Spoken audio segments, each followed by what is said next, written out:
Doctor ortho, अब दर्द भी घुटने टेकेगा। भाटी की सुरक्षा में कटौती, दुश्मनों को मिला मौका। नमस्कार, मैं हूं अभिषेक सैनी और आप देख रहे हैं चैनल 4 न्यूज राजस्थान। राजस्थान की तपती रेत के बीच बाड़मेर से उठी एक खबर ने जयपुर से लेकर दिल्ली तक सियासी हलचल तेज कर दी है।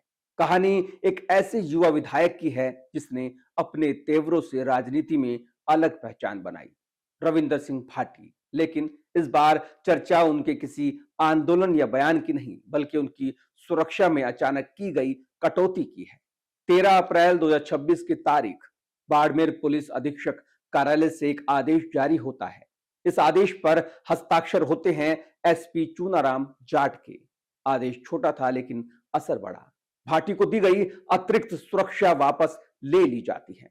4 सुरक्षा कर्मियों की जगह अब केवल एक पीएसओ। प्रशासनिक भाषा में यह एक रूटीन फैसला बताया गया, लेकिन सियासत में इसे सामान्य मानने को कोई तैयार नहीं। कहानी यहीं से मोड़ लेती है। कुछ ही हफ्ते पहले तक यही प्रशासन कह रहा था कि रविंदर सिंह भाटी को जान का खतरा है। सोशल मीडिया पर धमकियां, जनसभाओं में भीड़ और लगातार सक्रियता, इन सबको देखते हुए उनकी सुरक्षा बढ़ाई गई थी। फिर अचानक क्या बदल गया? क्या खतरा कम हो गया? राजनीतिक गलियारों में इस सवाल का जवाब औरण बचाओ आंदोलन में खोजा जा रहा है। जैसलमेर और बाड़मेर की जमीनों को बचाने के लिए भाटी जिस तरह से सड़क पर उतरे, उसने स्थानीय प्रशासन को असहज कर दिया। उनके भाषणों में सीधी चुनौती थी और भीड़ में बढ़ता समर्थन साफ दिख रहा था। इस बीच इस कहानी में एक और किरदार की एंट्री होती है, छोटू सिंह रावणा। राजस्थान में तेजी से उभरता नाम, जो पहले भी कई विवादों के चलते सुर्खियों में रहा है। भाटी और रावणा दोनों ही अपने अपने अंदाज में सिस्टम को चुनौती देने वाले चेहरे माने जाते हैं। सियासी जानकार बताते हैं कि पश्चिमी राजस्थान में इन दोनों की बढ़ती लोकप्रियता ने पारंपरिक राजनीतिक समीकरण को हिला दिया है। जहां रविंदर सिंह भाटी अपने क्षेत्र में मजबूत जनाधार बना चुके हैं, वहीं छोटू सिंह रावणा अपनी गायकी से युवाओं के बीच एक अलग पहचान बना रहे हैं। दोनों के समर्थकों का आधार अलग होते हुए भी एक बिंदु पर आकर मिलता है, व्यवस्था के खिलाफ असंतोष। यही वजह है कि भाटी की सुरक्षा में कटौती को सिर्फ एक प्रशासनिक फैसला मानने के बजाय इसे व्यापक राजनीतिक परिप्रेक्ष्य में देखा जा रहा है। क्या यह संदेश देने की कोशिश है या फिर उभरते चेहरों को सीमित करने की रणनीति? सोशल मीडिया पर इस फैसले के बाद जो प्रतिक्रिया आई, उसने इस सवाल को और तेज कर दिया। भाटी के समर्थकों ने खुलकर विरोध जताया।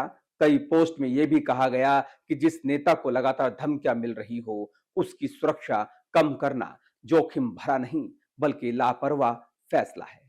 इधर छोटू सिंह रावणा के समर्थक भी इस बहस में कूद पड़े। उन्होंने इसे व्यापक मुद्दा बताते हुए कहा कि राजस्थान में जो भी युवा नेता जमीन से उठकर अपनी आवाज बुलंद करता है, उसे किसी ना किसी तरह दबाने की कोशिश की जाती है। हालांकि ये सब राजनीतिक बयानबाजी है या हकीकत, इसकी कोई आधिकारिक पुष्टि नहीं है। प्रशासन अपनी जगह पर अड़ा हुआ है। उनका कहना है कि यह फैसला पूरी तरह से नियमों के तहत लिया गया है। नई नीति के अनुसार सभी विधायकों और सांसदों को एक एक पीएसओ दिया जाएगा। यानी ये किसी एक व्यक्ति को टारगेट करने का मामला नहीं, बल्कि समानता का सिद्धांत है।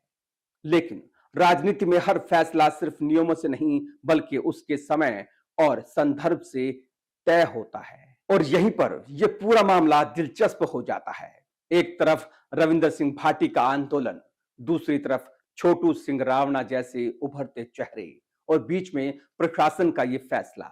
इन सब ने मिलकर एक ऐसी कहानी बनाती है जिसमें हर किरदार अपनी भूमिका निभा रहा है, लेकिन असली मंशा अभी भी पर्दे के पीछे छिपी हुई है।